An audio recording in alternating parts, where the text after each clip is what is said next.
Blake, if you could steal anything in the world and get away with it, what would it be? The Constitution. Welcome to the Church Gear Podcast, where we pull the tech out of the booth and onto the stage to share the most outlandish stories and hidden wisdom from the tech trenches. And now, here are your hosts. I'm your host, Blake Hodges, a man who's prepared to finish what Nick Cage started. And I'm here with my co-host who has George Washington's original wig in his closet, Toby Walters. So I'm watching the show on Netflix called King of Collectibles. And so now my mind goes to, what would George Washington's wig actually be worth? Oh, it would be worth like millions, right? Yeah, I'm sure it would. Like, they have some crazy things on that show. They never finished like verifying this, which really ticks me off, but they had supposedly Cleopatra's mummified hand. No. Yeah. Like just like a dude, like not a museum, like just a guy had this. Well, it came through some sort of like royal family in Europe or something, and they were going to take it to a museum or something like this, but they never actually like put a dollar amount to it or followed up. Maybe it's a cliffhanger for next season. Wow. Okay. They need to right that wrong. I know. So as far as stealing things, now I don't know if I've stole something. I'm sure I have. I'm sure I've oh no, I stole my neighbor's Legos when I was 12. That's my 12 age of accountability, Toby. Infamy. But I've certainly been stolen from a couple times. And Blake, have you ever had a theft in your life? I mean, just all the gear I steal at church gear. Oh, perfect. Everyone here, we do it pretty regularly. You're not here on Thursday evenings. That's why it all goes missing. No problem. Yeah, it's pretty easy. So one of the most memorable is that I left my guitars on stage at my church when I was 17 or 18 years old, and came in the next day and they were missing. And so searching through the church for them and never found them, just come to realize like they were stolen. Now, we were in a downtown of not the nicest part of town. So it wasn't abnormal that homeless people would kind of come through the property, and sometimes like people would just walk in. And so, they were taken off with. How mad were your parents? I don't know that my parents were that mad. See, what works out, Blake, is that the church had an insurance policy. And so I was able to get a solid value for my guitars. And then I turned it into a brand new Taylor guitar. And so, yes, you're shaking your head right now.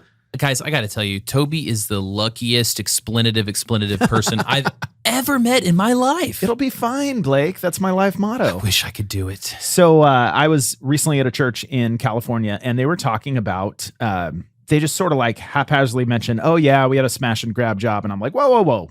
Like, tell me about this. They said, oh yeah, it was. The way they said it sounds like they had one that they were fulfilling. Hold on, we'll get there. What? So on a Friday night, somebody just, smashed through the glass in the front door of the church, and they came in and they stole like their front of house consoles. So it was a Midas M32 and like an older Roadhog lighting console. And this is a, decent sized church. Like, they have a auditorium that seats 1,500. And so they were certainly not in love with their Midas M32 or Roadhog. And, one of the cool parts is like they had to make Sunday happen because they discovered this on Saturday. So they started calling the community, and they had just a community built of their friends at different churches in production. And so, between pulling from other areas at the church and then their friends brought over gear, they were able to get set up and running for Sunday morning, which was awesome to just see the community come around. Now, fast forward a bit, they went through the insurance claim and they were able to upgrade their system. Now they have a Digico 225 and a Grand MA3. And so the joke is it was absolutely an inside job. And Dan, you know who you are. You know you did it, Dan. Wow. All things work for the betterment of my good, says the Lord. Like, that's... So, I mean, we tell that story as I don't want to say cautionary tale, but we're also not saying do this at home, children. Don't try this at home. Yeah, I feel like we should have one of those things in the disclaimer program so we can't get sued. Yeah. But definitely break in and steal your own stuff. We do not recommend insurance fraud, though sometimes it's the way to get your Digico 225. Yeah, I mean, anybody would take that trade. And what I would smash in and grab in the middle of the night and steal out of his bed is the lead audio engineer at Christ Church of the Valley and voted sexiest man in church production 4 years running, Blair Drake. Wow, what an intro. Uncomfortable. Blair, we have called you the sexiest man in church production and ripped you out of your bed in the middle of the night. How are you feeling? I have no idea how to respond to that. Yeah. Would your wife make an insurance claim on you? And if so, would she finally upgrade to the husband she's always dreamed of? Nice. Probably. Yeah, for sure. Gosh.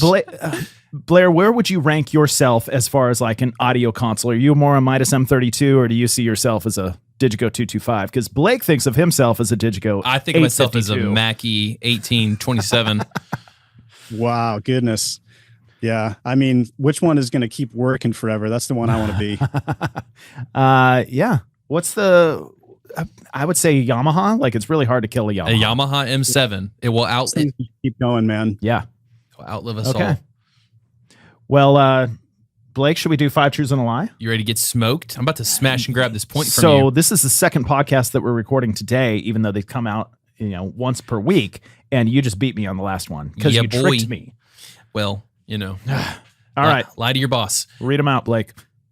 5 Truths and a Lie. This is our game to introduce our guest every single week where we do 5 truths and 1 lie so you can get to know them as me and Toby try to compete for the win of the year. That really sounded like a little advertised clip.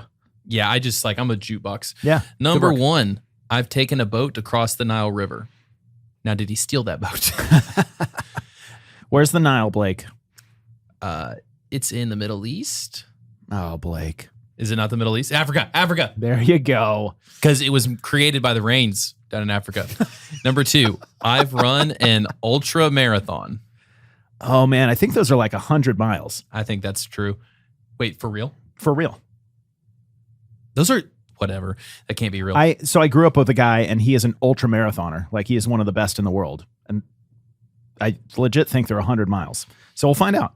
Toby, even if you gave me 5 days and put a gun to my head with 100 million cash prize, I couldn't do that. Blake, you'd be dead after That's what I'm saying. 70 feet. Number 3, I've been booed by 100,000 people. Wow. All at once or individual. I'd like to get it over with. Number 4, I've mixed a show for the band Hanson. Blake, you have no idea who Hanson is, do you? Yeah. Bop, bop, bop, bop. Da, da, Okay. da, Was it because the mbop is written there? Yes, it was. Number 5, I've played the saxophone for 20 years. Dude, he is getting sexier and sexier. I was just about to say, Blair, you're about to break the scale. You need to have some bodies in the closet. Balance this out. Number 6, I've never seen there's the body. I've never seen the original Star Wars trilogy. Wow. I'm calling that's the lie. He's in tech. He would get shamed into it eventually. Okay. That's the lie, locked and loaded. All right. I'm going to say he's never run an ultra marathon because I legit think that's like 100 miles. And that just sounds like death on feet. So, all right, Blair, we've locked in. What is the actual lie? This was a lot more fun than I expected. As much as I wish I did, I do not play the saxophone. Oh, Freaking Kenny G impersonator right here. Did you get your wife to help you with these? Yes, true story. Okay. A lot of our guests ends up getting their wives help. Yeah. Yeah. Okay, is there any good stories on taking the boat across the Nile River? Did you see anything? You see any leftover plagues? I mean, okay, what I didn't realize about parts of the Nile River, you can't touch the river. You can't go in the river. It's got contamination. It'll make you sick. I had no idea. And we're in a boat that's we're like inches away from the water. Guys paddling in front of me, splashing water up onto me. So I'm pretty sure that I'm going to get sick here. But it was beautiful. Good things there's no viruses named after the Nile. The West Nile virus. Yep. Okay, so how did you run an ultra marathon? How long did you train for that? And how long is an ultra marathon? Are you still running it presently? Okay. So yeah, right. I just got back. No, an ultra marathon is really anything longer than a marathon. So if you run more than 26.2 miles, you have officially run an ultra marathon. Typically ultra distances are like 50K, 100K, 100 miles, anything above that. I mean, I'm a terrible runner, but I trained for like 6 months to try to finish. And I did get to finish, which was an amazing experience. Blake, how long would you need to train to finish? I'm just looking at your I'm 31 now. head shape right now. And I'm like, it'll never happen. If I got in a time machine. Well, fun fact, Blair, my wife Do it. my wife did start me running on a running regimen about a month ago, so we'll see. That sounds so funny. We haven't said this on the pod. Like my Fitbit started going heart rate 180 and it started flashing at me. I talked to a trainer. He's like, don't do that again. You probably could have got a heart attack. Amazing. Get after it, man. Way to go. Okay, so 100,000 people booed you. What's the story there? Oh my gosh. Yeah, that's a fun work fail moment. I used to mix the house audio for Penn State football games, which is like 100,000 plus people. And I was also DJing. So I was playing the music the producer called. I'm mixing the audio. We've got this hype song that we're playing between in commercial break. And I fire the song. It's what's the song? Oh, Sweet Caroline, you know. So we're doing the Sweet Caroline. The crowd is so into it. Producer calls to queue up for the next song. I queue up the next song, but instead of queuing up the next song, I hit the stop button right in the middle of the chorus of the song. So the PA just goes down. Crowds keep singing, and I'm like, oh, this is going to be a great moment. These guys are just going to keep singing it. It's going to be beautiful. And slowly they start to just stop singing. And then from there, slowly you start to hear boos from the crowd. There's 100,000 people booing me at that moment. I mean, maybe they weren't booing me directly, but I felt like everyone was looking up into the audio booth booing me directly. It was terrible. I wanted to climb underneath the counter and disappear. Instead of ooh, ooh, ooh, it was boo, boo, boo.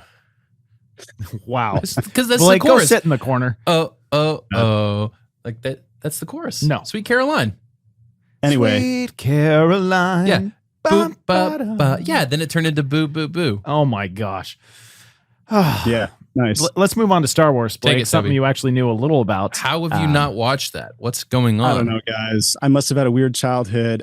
I have not seen the Star Wars through in its entirety. I've probably seen some like clips and bits. I could tell you the plot, but I haven't seen them through. I don't think I've seen any one of them through in its entirety. So have you seen any of the later movies?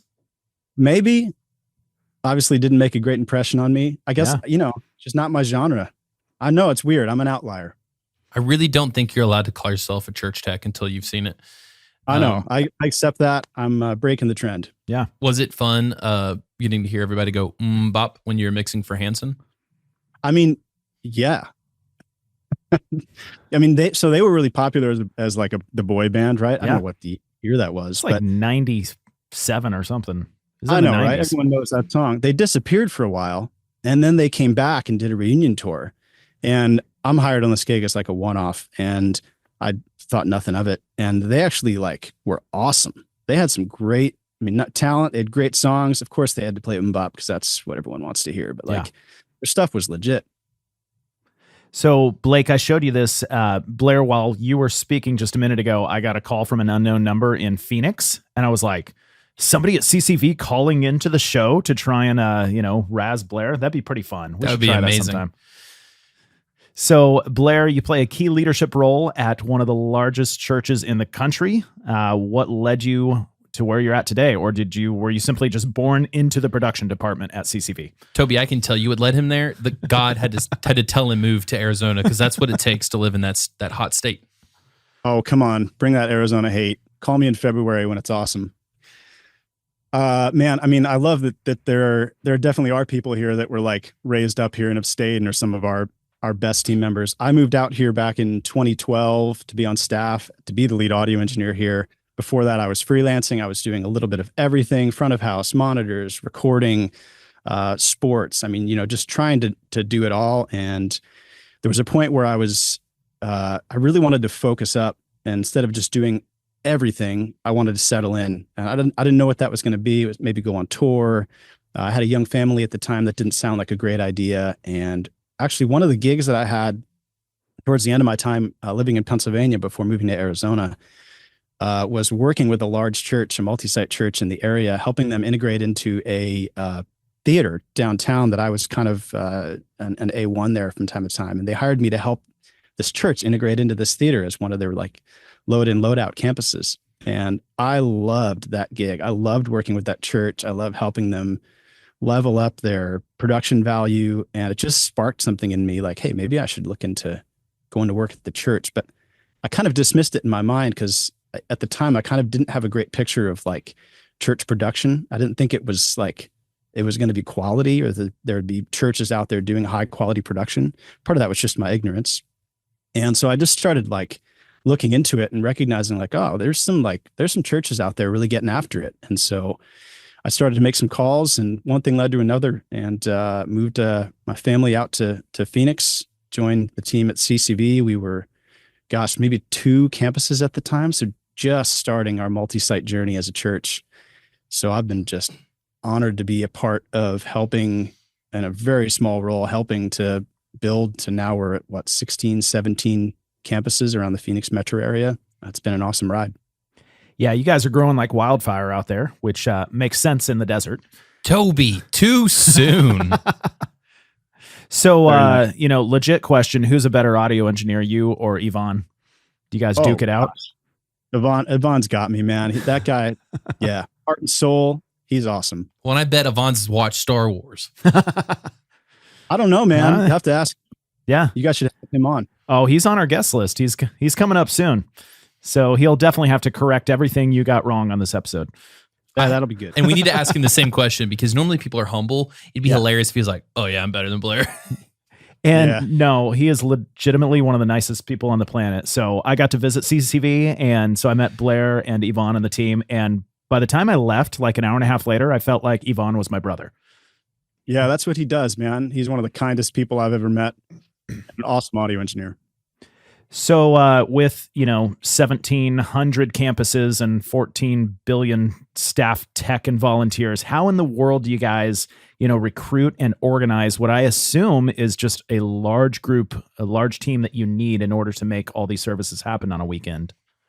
Yeah, I mean, it's a big question, but at its core, it's no different than small church, right? All the things that make a small church able to run a volunteer ministry apply to large church. It's scaled. And so it's people, at our campuses. So there's a production manager. That's the one production staff member each campus is a production manager, and they're in charge of that recruiting training process for our volunteers, leading that team. Obviously our broadcast campus, it's a much bigger operation. There's a mixture of staff and contractors and volunteers, but at the end of the day, it's all the same, right? We need to be looking at our volunteers and contractors first as not a commodity, right? They're not a green checkbox in planning center. That's an easy thing to say. Yeah, obvious. But once you're into the 52 weekends a year, that can slip really easily as well. And we have to really care about these people, right? We need to be getting into their lives. We need to be spending time making sure that they're set up for success. Defining success for them. We can't have a camera operator that's operating and not really knowing what the target is. We have to define that target well. And then we have to have gear that's going to work. So they're in there and stuff works and they can hit that target successfully. One of the things that our team works really hard to do is on culture. So we're spending a lot of time making sure that our volunteer culture is healthy. Again, that starts at the top. The volunteers are not here to serve us. We are here to serve our volunteers. They're here to serve the church. And so we really work really hard to try to create a community where they're feeling like they're having fun, where they might feel like they want to invite their friends to be a part of it, right? That's probably our best recruiting model honestly, for our staff, for our contractors, for our volunteers, is creating an irresistible production environment where people want to come and be a part of it.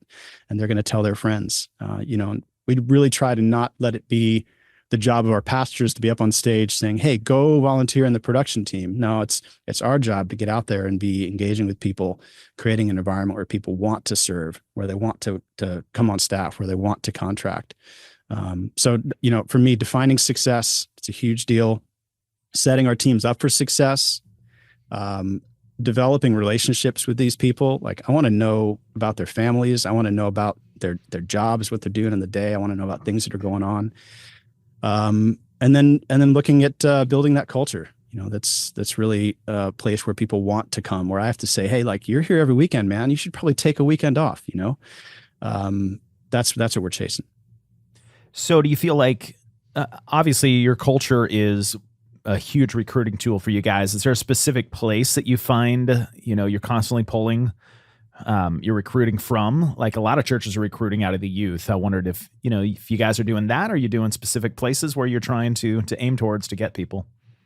Yeah. I mean, I think some of our best success stories have been people that have come up through the organization, and that doesn't happen by accident. I mean, it can, but if you want that to be a really healthy on-ramp for people to be serving and maybe even becoming staff members, you have to invest in it. So we do spend a lot of time making sure that we're actively creating spaces for young people to get involved, again, safely, and places where they can begin to stretch their wings, have mentorship, gosh, our production manager here at our broadcast campus, Chuck, man, he is on that all the time, talking about, who are we looking for around us? Who are we bringing up? The guys that we're bringing up, who are they bringing up?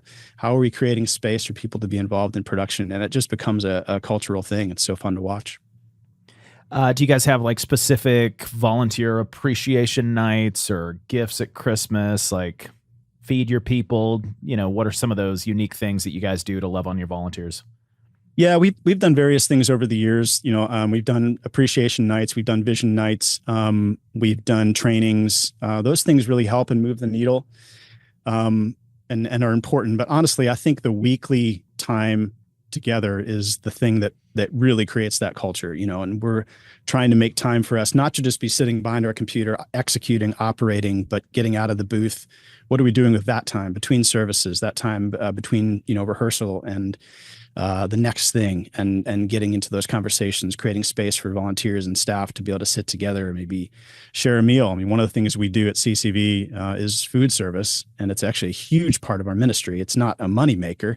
It's actually a facilitator for people to be able to sit and have conversations after church, before church. And, we take advantage of that as a production team too, trying to share meals together, get a quick snack in or whatever it is, and hang. I assumed that their biggest recruiting tool was just shouting out into the outside going, sit in an air-conditioned building, volunteer. Yeah, exactly. Right. Strong air conditioning found here. Blake, I'm imagining, sending you out to, on a Sunday morning after the service and then saying, Blake, I want you to go recruit 5 volunteers. And you're like, done. And then like 10 minutes later, there are 5 humans just hogtied and no, duct here's tape how I over would their do mouth. it. I would go to people and I'd be like, do you want me to mix your Sunday service? And suddenly I'd have 100 for you. Yeah. That's awesome. So Blair, correct me if I'm wrong, but you guys told me that the only live teaching that happens at CCV is on Saturday nights. True story. Okay, so tell me about the vision behind that, and how does that affect you guys as a production team when there's only live teaching on Saturday nights? How does that work? Yeah, it's an interesting dynamic, and I suppose we're a bit unique in that regard. And there are some strategic reasons why. It's not just that our teaching pastor doesn't want to preach live, on Sunday. We bring all of our resources and energy to executing that Saturday night experience. So live teaching, broadcasting at our broadcast campus. Our teaching team only teaches from our broadcast campus, and they only teach live on those 2 services on Saturday night. And that allows our teaching team to, again, bring all of their energy into those 2 services and deliver the best teaching they can. It allows our production team to make sure that we are dialed in on that Saturday night. We're delivering the best production experience that we can and execution on, of that teaching. And the reality, when you're a church of our size, we're 17 campuses, you have to look at it as, from a numbers standpoint too, how many people are experiencing the message over a screen anyway? It's such a huge percentage. Having that teaching pastor come back and teach live at our broadcast campus on Sunday morning, yeah, they might be live in front of a few more thousand people. But the reality is that such a large percentage of our guests that come through our doors are watching that video experience that we know we have to create an excellent and compelling video experience. And we're happy to play that back, even in our broadcast campus on Sunday morning. And that frees our teaching team up to then go do whatever it is that they want to do to further the things that they need to do, which is not just standing on the stage and teaching for another 3 services. They can go and visit other campuses. They can go do whatever it is that they need to do. So we play back. I mean, all of our campuses, you can call them live, but they're not live. They're on a 3-minute buffer off of a Resi decoder anyway. So, the only services that are really live are those 2 where the teaching pastor is in person at our broadcast campus on Saturday night.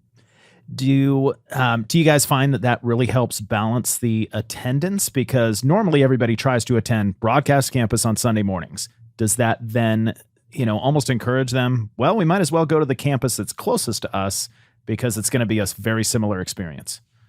Yeah, it's fair. I think we've anticipated that being more of a thing than it really is.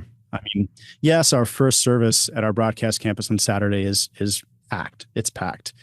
But it's not crazy either. People have spread out and come to, we've got 2 services at broadcast campus. We've got 2 services on Saturday. We've got 3 services on Sunday.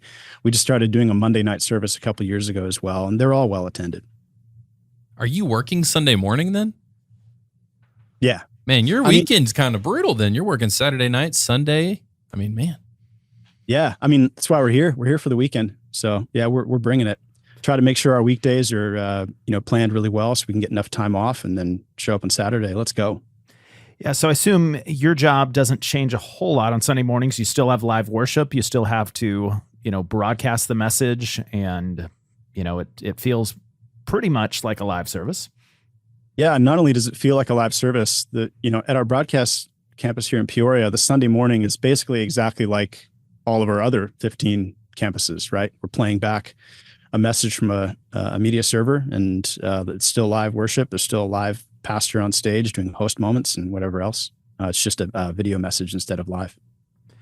So you mentioned it frees up the teaching team to do other things, and I'm sure some of those other things, I know big churches do big events. So do you guys have like specific big events that CCV does every year? And so what do you guys do? And then what's the human toll for those specific events that it takes on you? Yeah, for sure. Yeah, we've tried to stay pretty focused in our output, right? Because I've seen churches, and we've slipped into this in seasons as well, where like it can just become a grind of, you've got the weekend every weekend, and then you're doing these major events, and it just becomes exhausting and you can't sustain it. So credit to our leadership. We've worked really hard to try to stay really focused in on the things that are a priority for us. So obviously we've got our really big weekends being Christmas and Easter. We bring a lot more energy and attention to those experiences, and they're just a lot of services. I mean, Christmas for us is going to be over like 4, plus days, in some of our campuses. So that's a lot plus rehearsals. So those are a lot of output, and we're bringing it for those. Outside of the weekend, we've got camps in the summer. We go pretty hard on our camps for our students, rightly so, trying to create a great experience for them. Our teams love being involved in those. And, when you're a church of our size, you want to do a high school camp, it's 4,000 high schoolers coming out. So we're doing a small arena style production for them, which is awesome. Yeah. And then, outside of that, it's campus launches for our central team. We're launching around 2 campuses a year on average. Sometimes those are from the ground up. Sometimes those are acquisitions of other churches in the area. And so those keep us really busy, and we love doing those as well. But those are the main things. And every once in a while, we might mix in a one-off. In a couple of weeks here, we're hosting the Spire conference here at our Peoria campus, which is a big conference as well. But that's so rare. I can't tell you the last time we've done something of that size. Yeah. Outside the. Blake, what's our Super Bowl here at Church Gear as far as, your marketing world goes? Are you asking that genuinely, or do you have an answer I'm trying to hit? No, I'm asking genuinely. I think I'm just going to go based on my heartstrings. And what I love the most is Church Tech Madness every March. Yeah. Because it's all user submitted. All the techs send in their answers, and then they all vote on it. And it's just so fun to watch. So that's kind of your biggest event of the year. Yeah. It's definitely the most fun. Yeah. And so, Blair, I'm assuming it helps balance out that you guys have a lot going on the weekends, but not a ton of major events throughout the year that, you're not running the Harvest Crusade or, the Gift of Christmas like Prestonwood does. It's just a lot of weekend energy. Yes, true. I mean, you look at our output, it is heavily focused on weekend. Do we still have events? Yes. Do we have event staff? Yes. Are we, we still have those conversations of how many events we want to host, but rarely are they really, an all hands on type of a production. Yeah. Do you struggle to recruit volunteers having services on Saturday night? Like, is that a tough hurdle to get over when you're, pitching that? Maybe for some, but no, like not really. I think everyone gets what we're doing on Saturday, and some of that is cultural. If you tried to do Saturday night, in the Southeast, that'd be a whole different story. But, here it's really not a big deal. And again, with, people will come out, if let's say someone's serving once a month, it's going to be a long weekend to serve. The other weekends they're coming out to church, they're having a meal before or after, and it's just culturally part of what we do. And so the expectation, ideally, when you're serving on a weekend, that you're serving Saturday and Sunday, you're not just one or the other. Yeah, for sure. Especially for broadcast where we're trying to have consistency on camera operators, pro presenter operators, those types of things. Some of our campuses have started doing some split weekends strategically, especially with now we have, I think, beginning this weekend, I think we have 5 of our campuses doing a Monday night service now as well. So they're starting to look at some strategy of how we can take care of our volunteers and for those that don't want to serve all 3 days. Yeah. This would never fly in the South. Blake, you realize that Fellowship had a Saturday night service for many, many years. And does it now?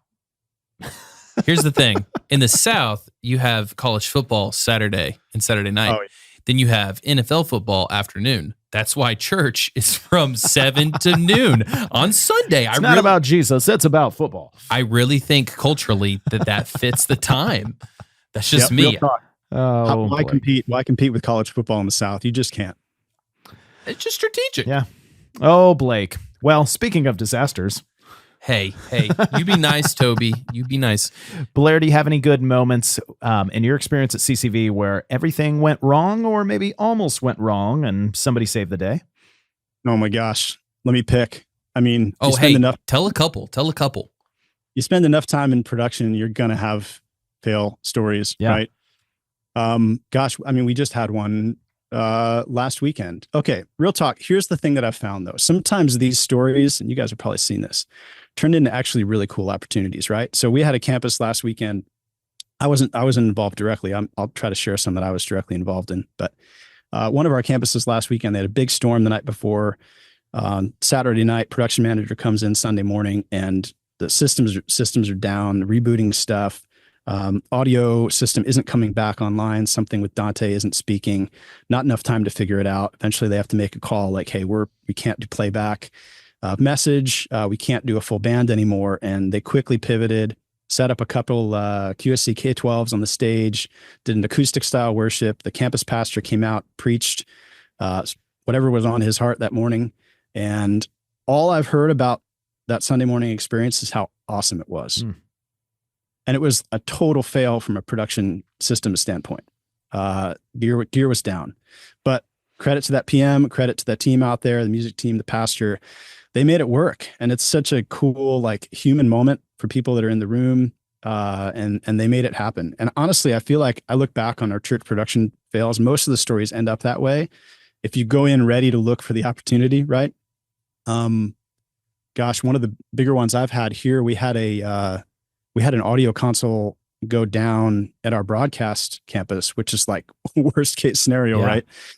That's the one console that can't go down. And it went down at the worst time too. It's like for the 4:00 service on Saturday, which is, we haven't even broadcasted any teaching out to the campuses yet. And once again, right, the team's pivoted. I'm trying to get this console back up and running. Another one of our audio production associates is getting a portable rig ready. We did the same thing at our broadcast campus. We've got some a little mixer going up on side stage, ready to mix an acoustic style worship. We've got our pastor out on stage, basically just like, "Hey, can you hear me?" Right, to 3,000 people. And I was slowly dying, but looking back on the experience, really proud of our team for pulling it together. And did everybody boo you in that moment? No, man. The church crowd, so much more forgiving. I was probably harder on myself than anybody that was in the room or any of our staff members. So, I'm going to try not to repeat that. I mean, and that's the thing, right? Like, leadership, hopefully you don't have a pattern of stuff failing or people making failures, right? If that's the deal, that's got to be addressed. But you work long enough in live production, there's going to be a fail. Be ready for it. Plan your contingencies. Get it done, right? Move on. And hopefully if there's not a pattern, you can just embrace it and get through it. In the South, they wouldn't have booed either, but then they would have been like, all the little old ladies have been like, "Bless his heart, Blair, just bless his heart." His mama, Exactly. bless her heart too. You say like the pattern. Have you ever had a mistake that or a disaster that happened to where you had to kind of explain it to leadership or kind of, say how it had went, or has it never got to that level? I can't think of an example. Thankfully, those are the big ones that have come up. Oh gosh, I remember one early on too. This was small, but it got my heart going. I was on, what console was this? It was the Avid D show. You guys remember that big dinosaur of a console? Yeah, we've got a couple in our warehouse right now. So yeah, still love that desk. They're getting old. And we're mixing live and I'm flipping through some plugins and I'm going really fast, like probably too fast for that Windows XP computer to keep up with me. And I land on the drum compressor, which I think at the time was like the Waves H comp. And I'm cycling through and I land on this H comp, and then without warning, every knob on the H comp plugin pegged Mm. and went to 11, and just hear this mass of distortion coming out of the PA. And so I uninstantiated the plugin and hit mute real quick just to make it all stop. And so it went from this 105 dB of just garbage to silence in the room. And you could hear the room just kind of go and kind of take in a breath after what happened, and put it back in, and service went on. That was a wild one. And did you have a heart attack, or were you saved by the fact that you ran an ultra marathon, so you're very healthy? Oh, this was well before the ultra marathon days. I'm pretty sure I had a minor heart attack. I think the ultra marathon is what he ran to get away from this moment. Yeah. Yeah. I ran until I couldn't run anymore. Blake, can you imagine if our podcast was live and how many moments of near heart attack we'd have if we couldn't edit out all of our... Well, we'd be canceled after 7 minutes, but it would be a really funny 7 minutes. Blair, you might say, hey, my tech takeaway is don't do that live. If you were giving us advice, but if you were giving some church techs advice, what would be a tech takeaway you would tell all of them? Yeah. Okay. One of the big parts of my job is recruiting, training, and bringing in audio engineers. So we run a contractor team of front of house audio engineers at our campus, and I look after those guys. And so I spend a lot of time trying to help make our audio engineers successful at 16 locations, right?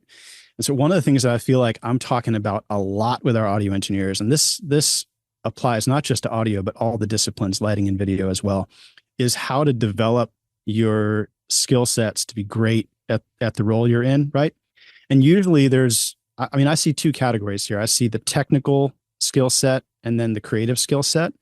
And usually we're strong in one and maybe weak in another. And it's really important, I think, for our production people to be able to identify which one you're strong in and which one you're weak in, and develop it. Here's what I mean. So we might have an audio engineer come in. They're an industry guy. Maybe they've been doing audio for 20 years. They know every console like the back of their hand. They could write the manual out. They love talking about all the nerdy stuff about multiband compression, whatever it is. They know it all.